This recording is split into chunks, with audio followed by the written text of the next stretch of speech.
UTI mutual fund in partnership with CNBC आवाज presents उड़ान में अब बात करते हैं एक छोटे और ऐसे टॉपिक की जो हर यंग प्रोफेशनल के लिए बेहद जरूरी है, क्योंकि असली आजादी तभी मिलती है आपको जब आपका पैसा भी उतना ही मेहनत करता है जितना आप करते हैं।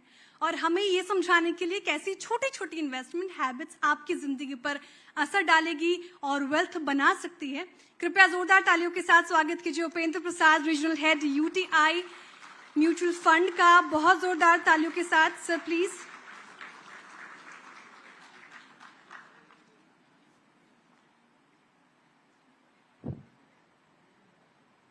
So once again, good morning to all of you. Good morning to all of you. So how is the Joes? So today's topic is FIRE, the financial independent. Financial independent, that means how to be a crorepati. How to be a crorepati. और करोड़पति बनने के क्रम में मैं आपको एक छोटा सा स्टोरी सुनाना चाहता हूं। स्वामी विवेकानंद को कितने लोग जानते हैं? बहुत अच्छा। स्वामी विवेकानंद जब स्कूल में पढ़ रहे थे तो उनसे उनके टीचर ने पूछा, आपको अगर ज्ञान और धन दोनों में से कोई एक चुनना हो तो क्या चुनेंगे? ज्ञान। पर नरेंद्र, जो उनका बचपन का नाम था, उन्होंने आंसर दिया, मैं धन को चुनूंगा। यह बात सुन के जैसे आप आश्चर्य थे, उनके टीचर भी आश्चर्य में पड़ गए और उनके दोस्त हंसने लगे। उनसे पूछा, मैं तुम्हें बहुत होशियार समझता था, आपने आंसर ये क्यों दिया? उनका जवाब बहुत लाजवाब था। जो उन्होंने जवाब दिया कि ज्ञान तो मुझे हर जगह मिल जाएगी, हर समय मिल जाएगी, पर धन जो मेरे पास नहीं है वही मांगना चाहिए। और व्यक्ति को जिसके पास जो चीज नहीं है, मौका मिल रहा है तो वो मांगना चाहिए। That is the best answer has given by Swami Vivekananda. Now coming to the fire. Fire, जैसा मैंने कहा, फाइनेंशियल इंडिपेंडेंट बनने के लिए या फाइनेंशियल इंडिपेंडेंस से परम सुख पाने के लिए, परमानेंट सुख पाने के लिए ये फायर है। एक चीज मैं और ऐड करना चाहता हूं। हिंदी में धनवान एक वर्ड है, इसको बहुत विस्तृत तरीके से नहीं विस्तार किया गया है, पर अंग्रेजी में बहुत अच्छा किया गया है। अंग्रेजी में दो शब्द है, रिच और वेल्दी। रिच और वेल्दी दोनों में फर्क है। बता सकता है रिच का मतलब क्या है?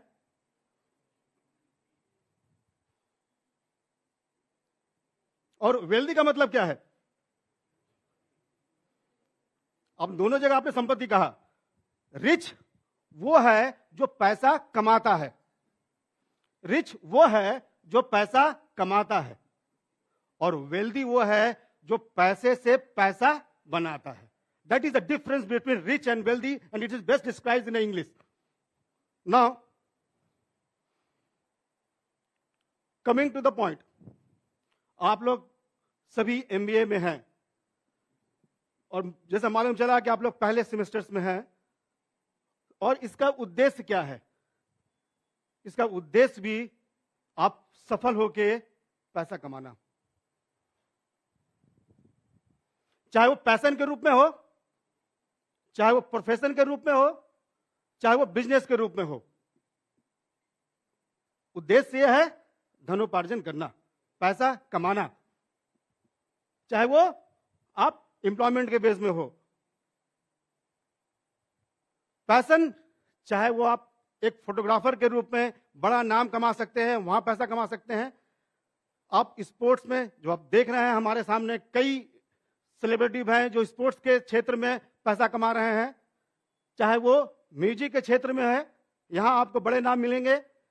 प्रोफेशन अगर चुनते हैं तो चाहे आर्किटेक्ट हो, चाहे वो डॉक्टर हो, चाहे वो एडवोकेट्स हो, इत्यादि इत्यादि, आप हर क्षेत्र में पैसा कमा सकते हैं और शिक्षा का उद्देश्य पैसा कमाना। एम्प्लॉयमेंट चाहे मार्केटिंग स्पेस में हो, जैसे हमारे सर मोहित जी हैं, चाहे वो सेल्स के क्षेत्र में हो, मैं हूं, चाहे वो फाइनेंस के क्षेत्र में हो, हमारे फंड मैनेजर कार्तिक राज जी हैं, चाहे वो बिजनेस करके हो, जैसा अभी सर ने अवस्थी साहब ने कहा, बिजनेस के से भी हम बहुत सारा पैसा कमाते हैं और यही चीजें है। चाहे वो हम स्टार्टअप करके हो, चाहे वो ट्रेड के बेस से हो, चाहे वो फैमिली ओन्ड बिजनेस हो, उद्देश्य वही है, पैसा कमाना और पैसा बनाना और वेल्दी बने रहना। इस चीज को देख रहे हैं आप लोग। इस स्लाइड से एक वर्ड है फाइनेंशियल रिजर्वियर और कैश फ्लो। ये क्या चीज है? डैम है, हिंदी में इसको बांध कहते हैं। बांध क्यों बनाते हैं? पानी को रोकने के लिए। और क्यों पानी को रोकने के लिए? कि अनएवन सिचुएशन में वर्षा का अगर आगमन ना हो तो फसल बर्बाद हो जाएगी। तो पानी के फ्लो को रोकने के लिए एक रिजर्वियर या स्टॉक बनाया जाता है। ठीक उसी तरह आप जो है धन का एक रिजर्वियर बनाते हैं। और धन का रिजर्वियर इसलिए बनाते हैं कि आने वाले समय में जो मैंने शुरू में कहा, रिच है वो धन कमाता है, और अगर कोई अनहोनी घटना घटता है तो क्या कमाई जो उसकी निरंतर आती रहती है, क्या वो परिवार के लिए छोड़ के जाएगा? वो नहीं छोड़ के जाएगा। पर जो धन से धन बनाता है वो परिवार के लिए एक अच्छा वेल्थ छोड़ के जाता है। And that is the reason we require financial reservoir. और ये हमें फाइनेंशियल इंडिपेंडेंट की तरफ लेके जाता है और एक परमानेंट सुख की तरफ लेके जाएगा, जिससे आप अपना अर्ली सुख के दिन देख पाएंगे, बहुत अर्ली। और ये है फायर। दूसरा, इसकी विधि क्या है, इसका मेथड क्या है? इस मेथड को करने के लिए हमें एक नियमित रूप से डिसिप्लिन तरह से सेविंग चाहिए, थोड़ा सा समय चाहिए। ये जब दोनों मिलता है तो आपको एक कंपाउंडिंग या चक्रवृद्धि ब्याज के जरिए आपका वेल्थ को वो बढ़ाता है और उससे आपका वेल्थ क्रिएशन होता है। एग्जाम्पल में अगर देखें तो 15,000 रुपया, महज 15,000 रुपया अगर किसी ने 25 साल तक लगाया, 12% के ब्याज से पैसे बन गए आपके 2.82 करोड़। पर शर्त यह है कि आप डिसिप्लिन रहें। अगर यह डिसिप्लिन तरीके से आप इसको मेंटेन कर रहे हैं तो ये 2.82 करोड़ बन रहा है। So what we lack is discipline. अगर डिसिप्लिन है तो ये फिजिबल है। इसका आधार है आप जल्द इसको स्टार्ट करें ताकि आपको चक्रवृद्धि ब्याज का फायदा मिल सके और आप जो मेन जो चीज है उस इन्फ्लेशन को आप बीट कर सके। Begin early. इसका एक उदाहरण के तौर में देखते हैं। मेरे पिताजी ने मुझे 30वें साल में, 30 साल जब मैं का हुआ तो मेरे पिताजी ने कहा कि आप 10,000 रुपया का एक SIP कर लीजिए। 30 साल का हुआ तो बताया कि आप 10,000 का SIP कर लीजिए। उस SIP से उन्होंने कहा कि 12% के ब्याज से 60 साल में आपके कितने अमाउंट हो जाएंगे? 3,49,00,000। मुझे उन्होंने बहुत लेट हमारे लिए SIP का ज्ञान दिया और वो मेरा पैसा 60 साल में 3,49,00,000 बना। अदर वे मैंने पिताजी को कहा कि ये तो मैं स्टार्ट किया और स्टार्ट करने के क्रम में मैंने अपना जो कॉर्पस ये 3.49 करोड़ देख रहा था। वहीं जब मैंने उनको कहा कि ये तो और ज्यादा बढ़ सकता था, अब ऐसा करते हैं कि बचपन में मेरी SIP करते और 25 साल की उम्र जब मैं पहुंचता वहां से मेरी SIP मैं खुद कंटिन्यू करता और 60 साल के जब मैं एज हो जाता तो मेरा पैसा कहीं अगर बाहर रखता तो 28 करोड़ बनता। अगर म्यूचुअल फंड में रखता तो कितना बनता? 1 लाख नहीं ma'am, 129 crore. That is the power of compounding. एक उदाहरण और मैं देता हूं। 79 में मेरी जन्म हुई। 79 में मेरी जन्म हुई, मेरे पिताजी ने मुझे 1 लाख रुपया मेरे नाम पे कर दिया। आज के दिन में उसकी कितनी वैल्यू है? कितना दिखाई पड़ रहा है? 6.5 करोड़, 6.55, 6.54 करोड़। कितना टाइम्स बढ़ा है?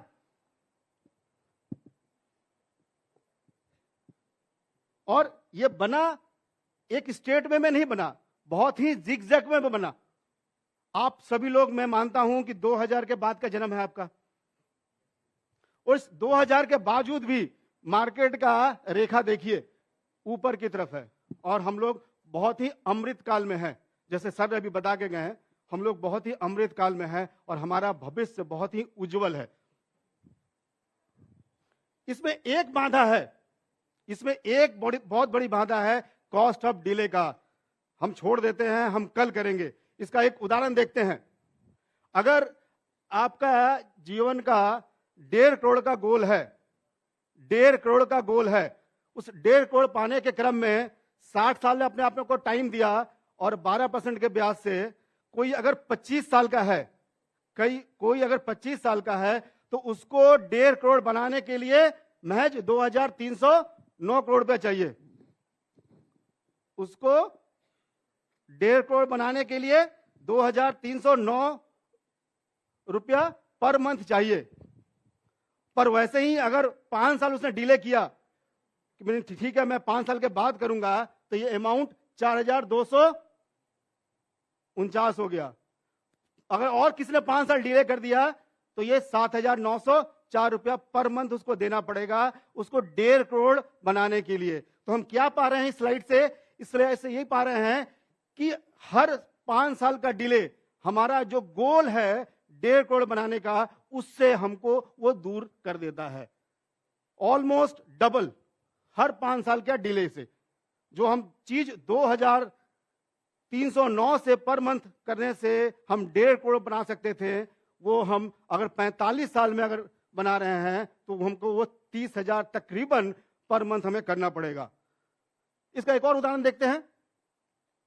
रमेश नाम का शख्स, यहां पे कोई रमेश है? चलो कोई बात नहीं।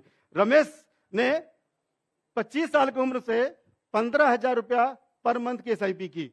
12% का ब्याज दर, उसका एज रिटायरमेंट के लिए था 60 साल का।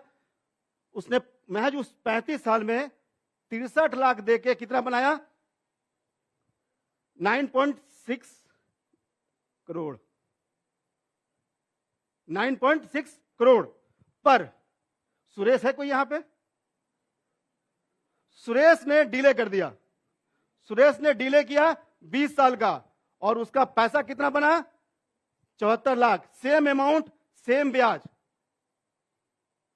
उसने 20 साल डिले किया तो वो रमेश जो 9.6 करोड़ बना रहा था, सुरेश को महज 75 लाख से ही संतुष्ट करना पड़ा।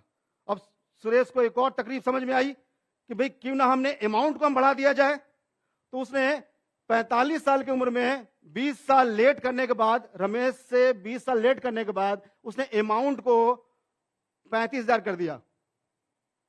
पर उस 35,000 करने के क्रम में भी उसका पैसा सिर्फ 1.75 करोड़ बना।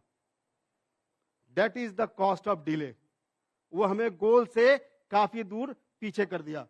और महज दोनों के डिफरेंस में देखिएगा, यहां पे 8.9 करोड़ और 7.8 करोड़ ये पीछे रह गए रमेश के अपेक्षा। 8 to 9 करोड़ का डिफरेंस। एक और उदाहरण देखते हैं। अलीसा जो 20 साल की थी, उसने पहला जॉब मिलते ही 5,000 का एसआईपी किया। उस 40 साल के एज में पहुंचने तक उसका जो पैसा बना, कितना बना? 40 लाख। उसने पहली तनख्वाह से उसने एसआईपी किया 5,000 का, और उसका पैसा बना 40 लाख। वहीं सरन, यहां पे कोई सरन है? तो सजल है। तो सजल का उदाहरण मैं ले लेता हूं। सजल ने 5 साल डिले किया और 5 साल डिले करने के क्रम में उसने 5,000 की SIP की, पर उसका पैसा अलीसा से कितना कम हो गया? ऑलमोस्ट हाफ हो गया। डिले उसको ऑलमोस्ट हाफ कर दिया। वैभव ने और 5 साल डिले कर दिया और ये कहा कि मैं अमाउंट को बढ़ा देता हूं, 5,000 की जगह मैं 10,000 करता हूं, फिर भी उसका अमाउंट 22,40,000 ही रह गया। और इस अलीसा से ऑलमोस्ट ये भी हाफ रहा। क्यों रहा? क्योंकि वो अर्ली स्टार्ट की। पर एक व्यक्ति इसिता ने बहुत स्मार्ट वे प्ले किया। इसिता ने क्या किया, एक अपने 20 साल का जो एज था, या पहली जो एज थी, उस एज में जब कमाई हुआ, पहली उसकी तनख्वाह मिली, उसने SIP के साथ स्टेप अप किया। वो स्टेप अप ये है कि हर साल आपके कमाई के अनुसार आप 1,000, 2,000 जो आप चयन करते हैं, वो हर साल आपके SIP के अमाउंट से वो बढ़ जाता है। वैसे ही जैसे इसिता ने 20 साल की उम्र से 5,000 का SIP किया और उसमें स्टेप अप जोड़ दिया 1,000 का, तो अगले साल 6,000, उसके अगले साल 7,000 हुआ। बहुत स्मार्टली प्ले किया और उस स्मार्टली प्ले करने के क्रम में उसका अमाउंट कितना बना, और उसने अपने पॉकेट को चेंज नहीं किया, पॉकेट को 5,000 ही रखा। तो that is the new features she has adopted, she has get the benefit out of this, and चारों के कंपैरिजन में विनर इसी तरह रही कि उसने 1 करोड़ का कॉर्पस बना।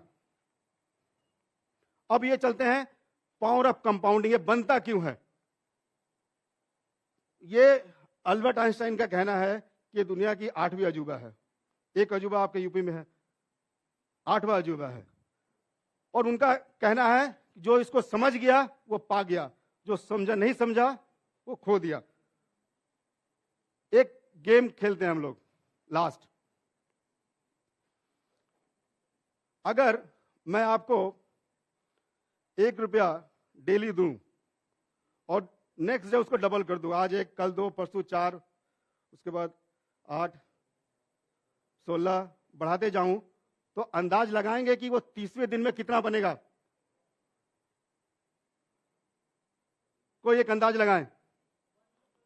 107। Another person can attempt. 107 crore, rightly said.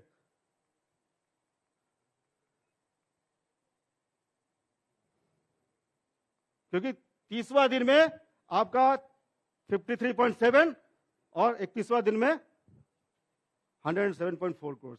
That is the power of compounding I am putting in front of you. This is the magic of power of compounding. एक और गेम खेलते हैं हम लोग। अकबर और बीरबल दोनों कैरेक्टर को जानते हैं आप लोग। अकबर और बीरबल में दोनों में चेस का चैलेंज हुआ।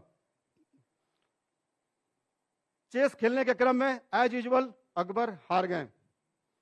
अकबर के सामने यह था कि मुझे वह पेनाल्टी पे करनी है, तो बीरबल से पूछे कि आपको क्या चाहिए। तो उन्होंने कहा महाराज हमें हर एक चेक्स के बॉक्स में 1 कॉइन दीजिए और दूसरे बॉक्स में उसको डबल करते जाइए। एक में 1 दीजिए, दूसरे में डबल करते जाइए। इसमें अंदाज लगाएंगे कि लास्ट बॉक्स तक पहुंचने में कितना अमाउंट हुआ। ये आप पढ़ पाएंगे?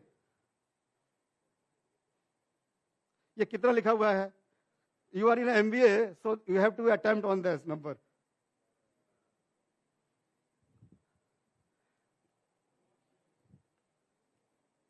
पढ़ते जाइए।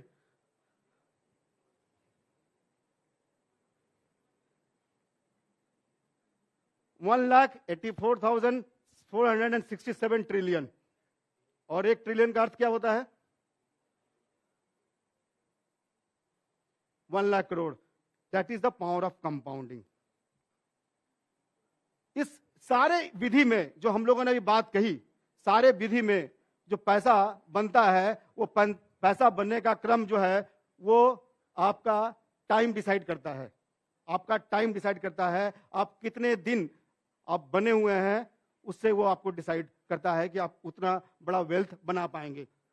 फिर वापिस मैं उसी स्लाइड पे आता हूं कि 79 में 1 लाख जमा किया गया वन टाइम में, कितना बना?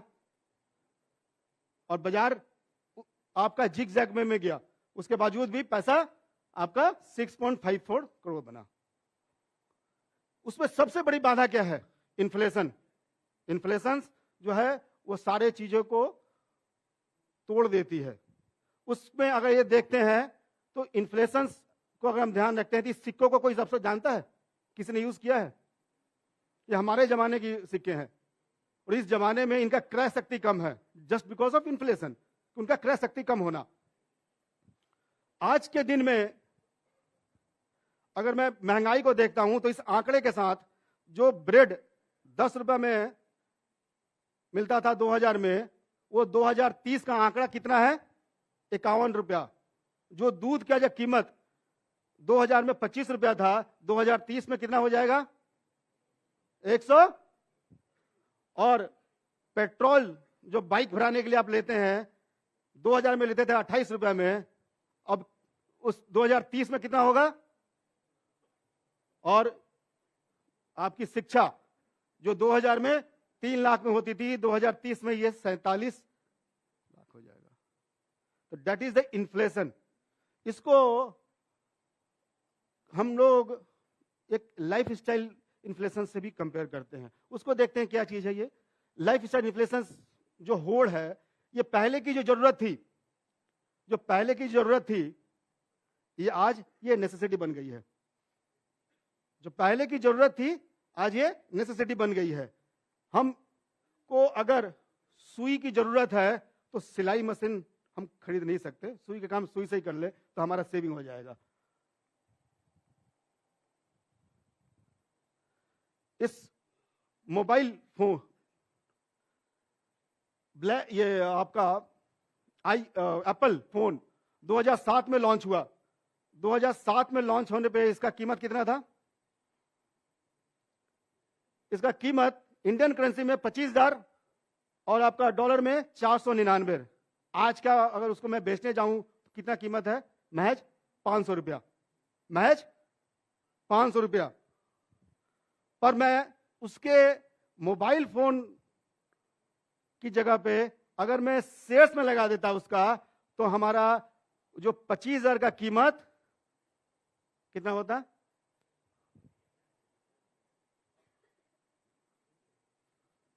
28 लाख।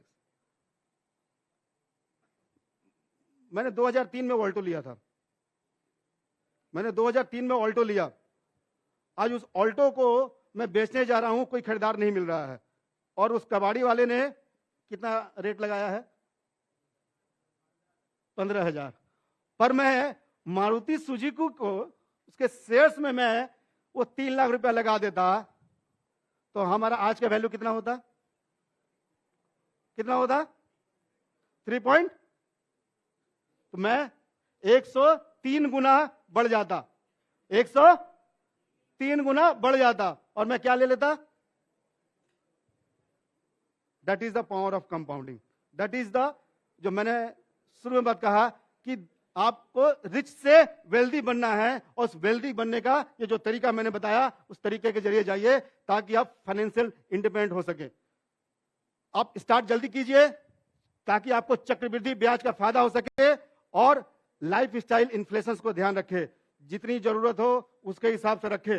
सुई की जगह सिलाई मशीन को ना लें, और पैसे को पैसा बनाएं। अपने पैसे को काम पे लगाएं। पैसा आपका काम पे लगेगा तभी आपका वेल्थ क्रिएट होगा। और सिंपल तरीका है, इसको SIP कीजिए, सिस्टमेटिक इन्वेस्टमेंट प्लान, जो आपका एक निश्चित राशि एक निश्चित तय नुमा डेट पे ऑटोमेटिक कट जाती है, और पैसा जो है